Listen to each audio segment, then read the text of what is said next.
Hello, Mario here, and today is the release of Legends of the Five Rings. I was able to get a copy of it, and I'm super excited to show you what's inside. So we have the little ad booklet that Fantasy Flight has for its other games. We have the learn to play, how to play the game, and I'd like to show people how to play in a future video. But right now we're just unboxing this. As you can see, we have all the little token markers, the honor and the fate counters, the first player tokens, the dial. Yep, the box, the rings for the 5 different element. I believe it's water, void, earth, fire, and oh no, that's wind. So water, wind, earth, fire, and void. That's really cool. And we have the things for the dials. We have the honor and dishonor cards here. They will increase they'll give bonuses to the cards, character cards that you will soon find out. This is one of these packs here, and I'm going to go ahead and open this up. And it's all open. As you can see, these are all of the castles that we have here available.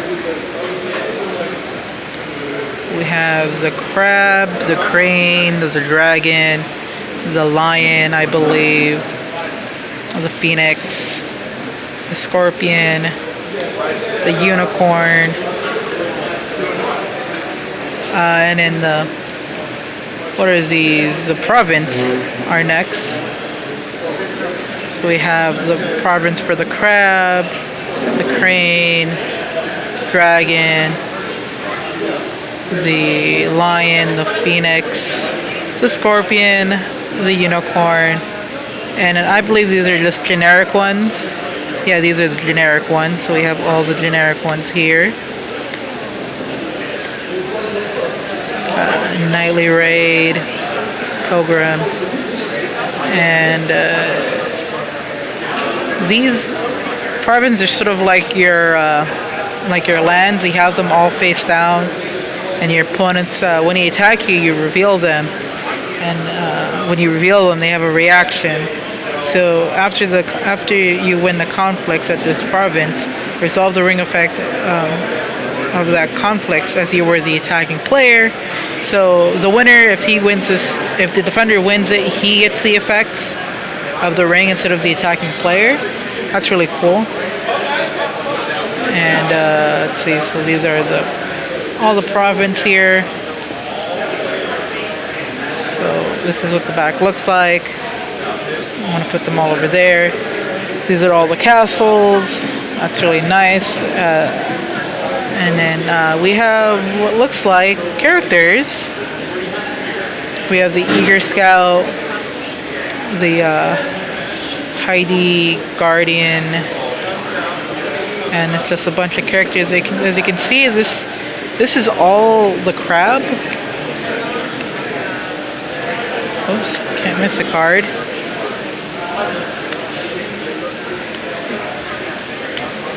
And I believe these are the cards that you put in your conflict deck. Holding, what are these?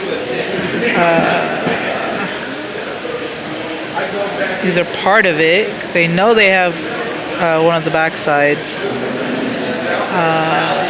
So these are all for the crab. The crab's there. Looks like we have all the character cards for the crane, Caution Scouts, Giver, more Challenger card. Oops. It's hard to do this all with one hand, but yep, that looks like it's coming close to all the characters for the crane. Doomed Shujajin, Imitator, Swordsmith. Oh, whoops. Let's go back. So this is all the cards for the crane, so that's really nice. I'm going to put the crane there. And then we have all the dragons. Swordsmith, Adapt, Enlightenment, Enlightened Warrior. As you can see, you have the Fate. Is it Fate meter? How much it costs for Fate? We have the Fate points. The what is it called? One of the conflicts there, political and then conflict. As you can see, this is well balanced, and then we have a reaction. After you attach a weapon attached to this character, ready this character, which is limited to twice per round. I don't know what ready the character means, but we'll go through it. As you can see, they have little numbers too. Reaction, and that's it for all the dragon cards. So let's put the dragons here. Next are the lions. Lion cards. If the opponent is more honorable than you, discard this card. Ooh, that's it's pretty good. Pretty bad if your opponent's more honorable than you. Steadfast, Samurai. I haven't really looked much into this game besides a few videos of it, showing the demos of it, but I can't wait to start building a deck. What clan would you like to build, and why? That is the question of the day. We have the Phoenix. I kind of feel like I want to go with the crane because I sort of like the whole. It's blue, so that's the first thing I notice. Second, I'll probably try to do a deck with the lions because they do like anything with a cap. But I was like, I'm still deciding. This game is mainly for me and a friend to start playing. If you know about anything with Fantasy Flight, you know that to get a playset of every card, you're gonna need to buy with Legend of the Five Rings. Was it 3 copies of it to get a full playset of everything? Which kind of sucks. I kind of wish that Fantasy Flight would put like at least a playset of every card in a set in sort of one mega card game set, so we don't have to buy multiple copies of the game. But I think that they do it just so they can move out more products out. You know, when a company starts selling, like, oh boy, we have 1,000 customers and we sold 3,000 boxes of Legend of the Five Ring card games. It's kind of low key, but you know, you got to do what you got to do for business. So that was all the Scorpions, and I think this is the last one. This is the last set of cards we have to go through, and this is for the Unicorn deck. Aggressive Motive and Rider, Wielder, Shinobi Outrider, Giver of the Gift, Idol Trader, Warrior Poet. They're really cool. And then these are just generic ones. Cool. This character cannot participate in conflicts as an attacker against a player that controls the Imperium favor. Ooh. And 3 cards of those.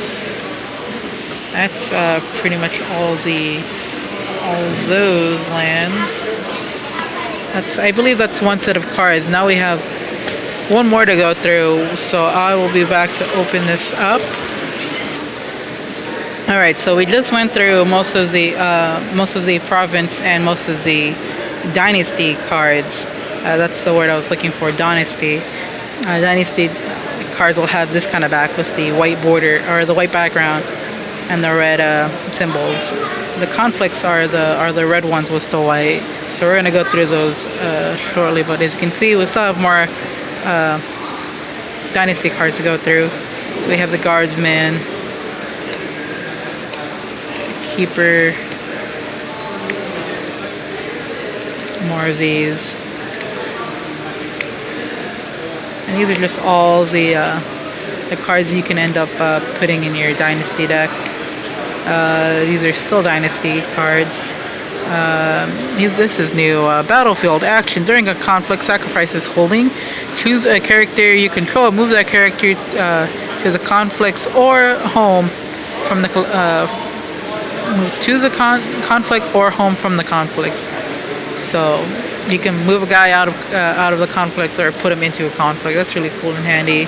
I know there's a couple more. We have sacrifices hold to draw a card. All right, so we still have more cards to go through. And I believe that was all the dynasty deck. Now we're moving to the conflict deck. Conflict decks are sort of cards, I believe, they go in your hand and you can play them.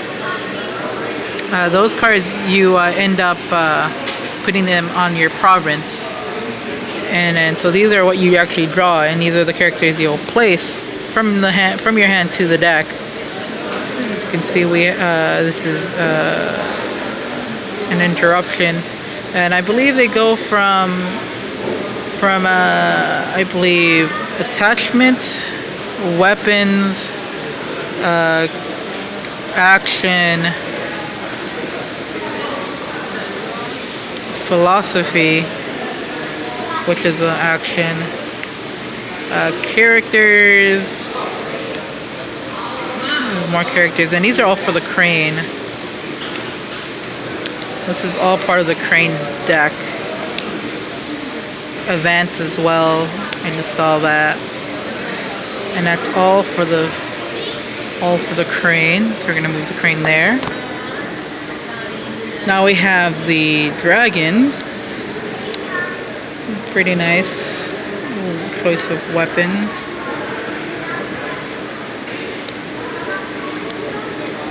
And let it go. Choose an attachment. Discard it. Oh, that's pretty nice. Oh, this guy's on fire.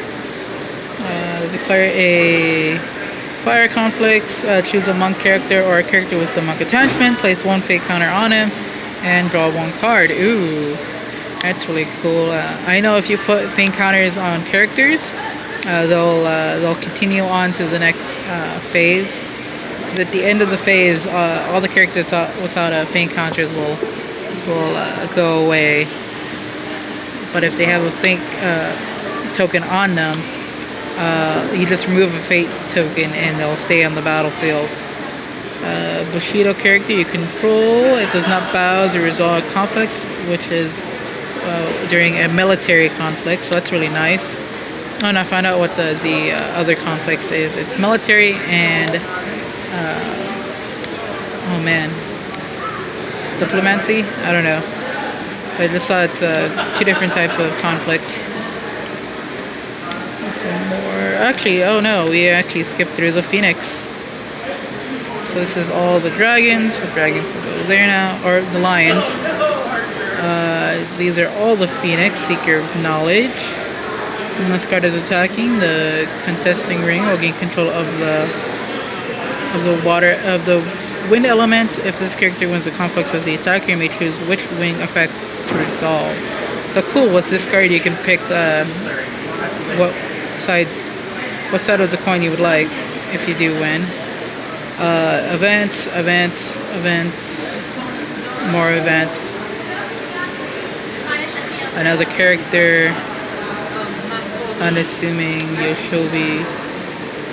Court masks, some items, attachments, more events for the. Oh no!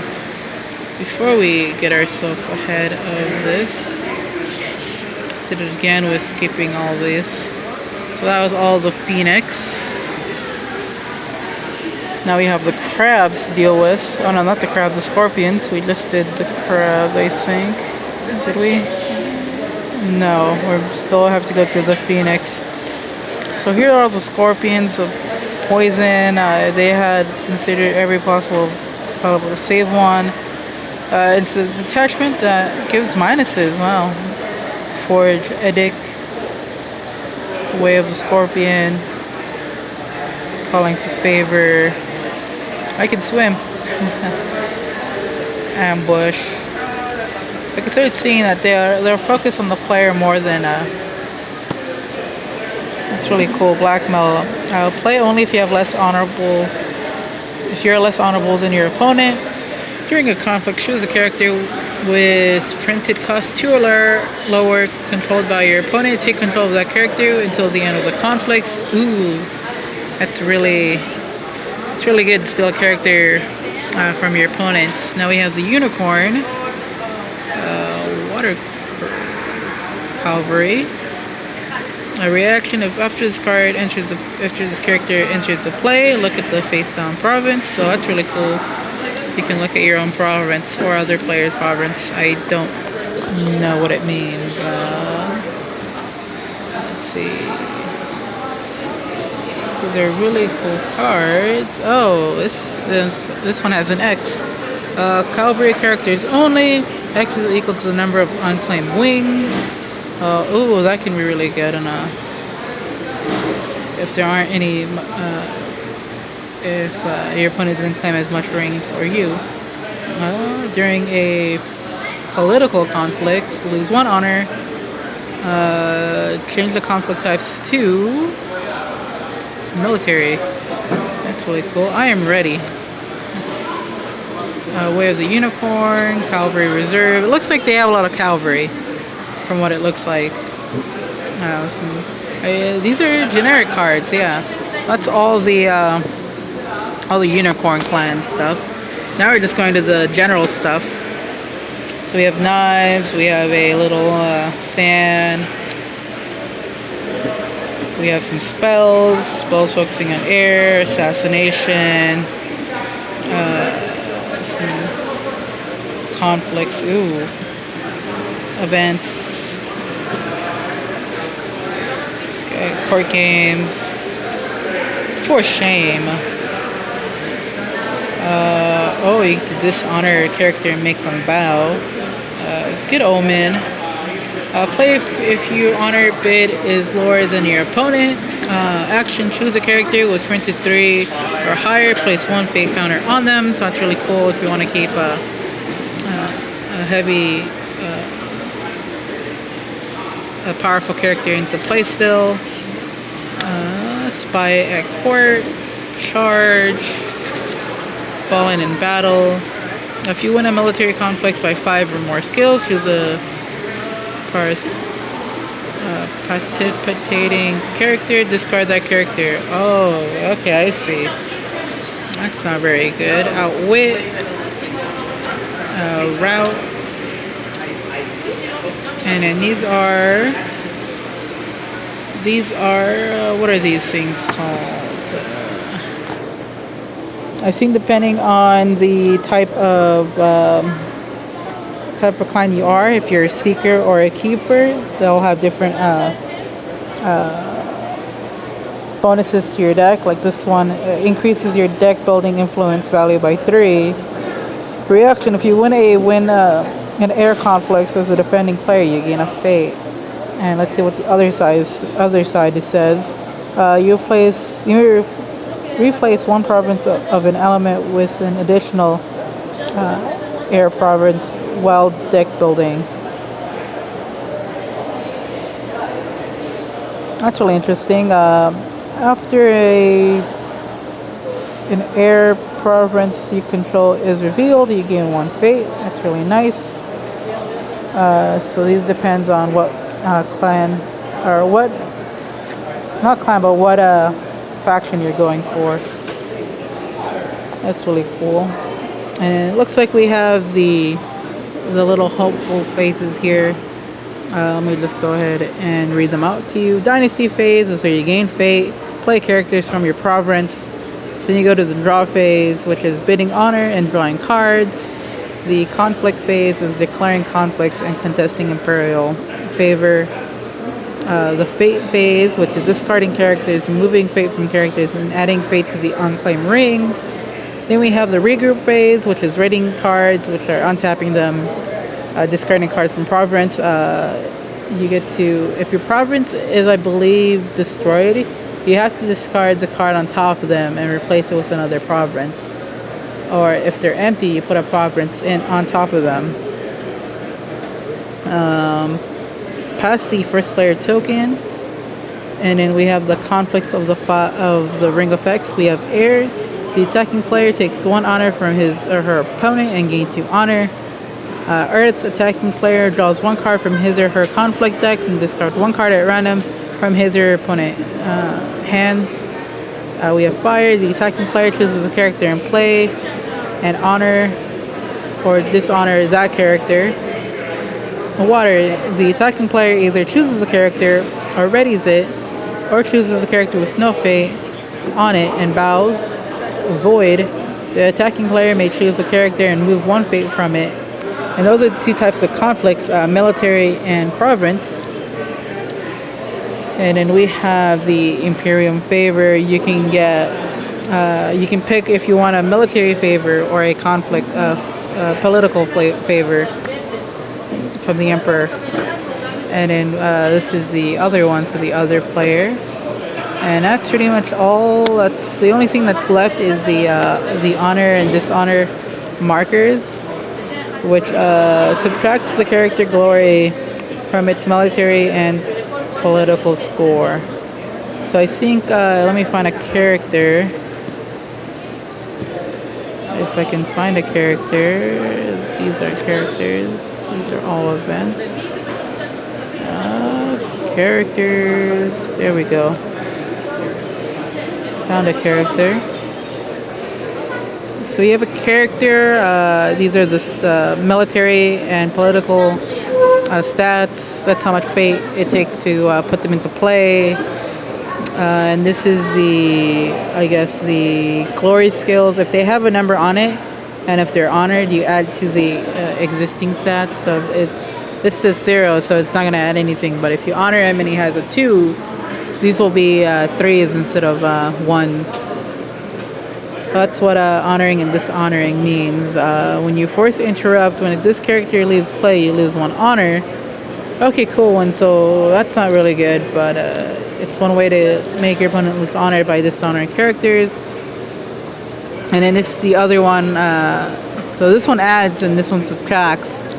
So same thing. If it's if this was a 1, if that was a 1 and you dishonor him, it would be 0-0, which is kind of funny, but yeah, this is all that. And these are those little things that you put in to put together the dial marker together, because that's how you actually determine who will draw cards. And that's basically all in the box. It's not a lot. I know one of my friends, he bought 3 copies, so he can have at least 1 of every card. I'm not going to do that because I'm just here for the fun. And maybe I'll probably go to a tournament. I'll probably make a video on how their tournament plays goes out to my local gaming store. But thank you for watching this video and just watching me tear apart this box and looking at all the cards with me. I hope I'll see you again. Check out some of my other videos. Usually we'll try to stick to unboxing games and reviewing things and stuff like that. Also some painting tutorials and hobby hangouts. So I hope you guys have a great day, and I'll see you next time.